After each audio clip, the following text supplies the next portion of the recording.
आज म तपाईहरुलाई यो बीएड सेकेन्ड इयरको readings for the new horizon भन्ने इंग्लिश सब्जेक्टको चाहिँ जुन चाहिँ मेजर सब्जेक्ट हो यसको चाहिँ आज म तपाईहरुलाई युनिट 1 को चाहिँ युनिट 1 को मध्ये पनि आज म तपाईहरुलाई लेसन 3 को द नेसेसिटी अफ रिलिजन भन्ने लेसनको चाहिँ आज म तपाईहरुलाई नेपालीमा समरी म तपाईहरुलाई बताउने छु।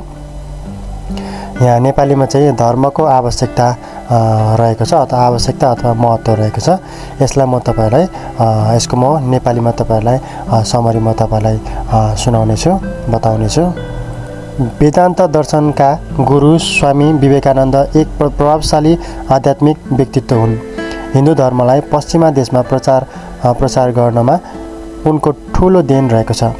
यस पाठमा लेखकले धर्मको आवश्यकता किन पर्दछ र यसको मानव जीवनमा के महत्त्व छ भन्ने बारे चर्चा गर्दछन्। धर्म मात्र यस्तो साधन हो जसले मानव जातिलाई मौलिक संसारबाट टाढा राख्न सक्छ। धर्मको अनुसरण गर्नाले सन्तुष्टि तथा जीवन जिउनुको अर्थ ज्ञात हुन्छ। लेखकका अनुसार धर्मको उत्पत्तिबारे दुई चर्चित सिद्धान्तहरू छन्। पहिलो सिद्धान्तलाई स्पिरिट थ्योरी भनिन्छ, जस अनुसार पुर्खा तथा अग्रजहरूको पूजापाठ गर्ने परम्पराबाट धर्मको विकास उत्पत्ति भएको विश्वास गरिन्छ। दोस्रो सिद्धान्त हो इन्फाइनाइट थ्योरी, जस अनुसार प्रकृतिलाई प्रतीकको रूपमा मान्ने पुज्ने परम्पराबाट धर्मको उत्पत्ति भएको मानिन्छ। लेखकका अनुसार प्राचीन इजिप्सियनहरू र बेबिलोनियन्सहरू, चाइनिजहरू, हिन्दूहरू आदि धर्महरू स्पिरिट थ्योरीमा आधारित छन्।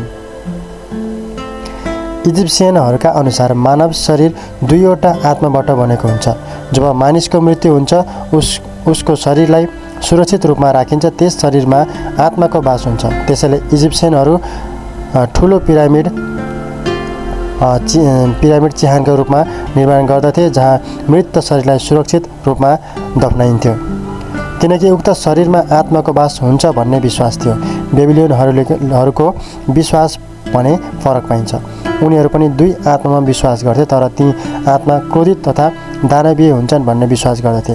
बेबिलोनियनहरू के विश्वास गर्थे भने उक्त आत्मामा प्रेमको आभास नहुने र जीवितहरूलाई आफ्नो लागि खाना तथा पिउन आवश्यक कुराहरू दिन तर्साउँथे। त्यस आत्माले आफ्नै पत्नी र बालबच्चाको माया समेत गुमाइसकेको विश्वास गरिन्थ्यो। आर्यन्स, ग्रिक्स, जर्मन्स, स्क्यान्डिनेभियन्स आदि धर्मको इन्फाइनाइट थ्योरीमा आधारित भएको लेखक बताउँछन्। आर्यन धर्म ग्रन्थ अनुसार धर्मको उत्पत्ति प्रकृति पूजाबाट भएको बताइन्छ। ग्रिक्स र आर्यन्सहरू प्रकृतिका पुजारी हुन्। उनीहरू प्रकृतिका विभिन्न रूपहरू जस्तै अग्नि, वायु, माटो, पृथ्वी, जल आदिलाई देवताको रूपमा पुज्ने गर्दछन्। यी दुई धर्मका सिद्धान्त बाहेक विवेकानन्द नयाँ धार्मिक विचार दृष्टिकोणको पक्षमा उभिएको देखिन्छ। उक्त धर्मलाई ट्रान्सेन्डेन्टलिज्म नामकरण दिइन्छ। उनले मानव चेतना कन्सियसनेसलाई केन्द्रबिन्दुमा राख्छन्, जुन हाम्रो इन्द्रियभन्दा माथि जान सक्छ। उनको विचारमा धर्मको उत्पत्ति हामीले देख्ने सपनाबाट भएको। निन्द्रा भनेको मृत्यु जस्तै हो, तर क्षणिक हुन्छ। त्यसैकारण धर्मका महागुरुहरू चेतनाभन्दा माथिसम्म पुग्ने गरेको र निन्द्रा वा सपनाको स्थितिमा आफूहरू ध्यानमग्न हुने गरेका बताउँछन्। बुद्धले पनि यसै माध्यमद्वारा आध्यात्मिक ज्ञान प्राप्त गर्न सकेका थिए। धर्मका माध्यमबाट व्यक्तिले शान्ति प्राप्त गर्न र शुद्ध जीवनयापन गर्न सघाउने भएकोले धर्मको आवश्यकता बढ्दै गएको लेखकको राय छ। नैतिकवादले व्यक्तिको स्वार्थलाई त्यागेर साझा आवश्यकताको बाटो अपनाउनु पर्छ भन्छ। त्यसको मूल मन्त्र भनेकै आफ्नो नभई आफू विहीन हो। नैतिकतावादले व्यक्तिवादी विचारलाई अस्वीकार गर्दछ। जो व्यक्तिवादी हुन्छ उसले धन, लोभ, विलास, सुख, आनन्दलाई महत्त्व दिन्छ। तर नैतिकवादीहरू यी भौतिक तथा सांसारिक मोह मायाबाट मुक्त हुने गर्दछन्। लेखकका अनुसार नैतिकवादलाई व्यक्तिको निर्माण तथा विकासमा बाधक मानेका छन्। उनको विचारमा जब हामी आफ्नो अस्तित्वलाई गुमाउँछौँ र आफ्ना इच्छा, आकाङ्क्षा तथा आवश्यकतालाई नैतिक मूल्य मान्यताहरूले बाँध्ने प्रयास गर्छौँ, हामी आफूभित्र नभई बाहिर केन्द्रित हुन्छौँ।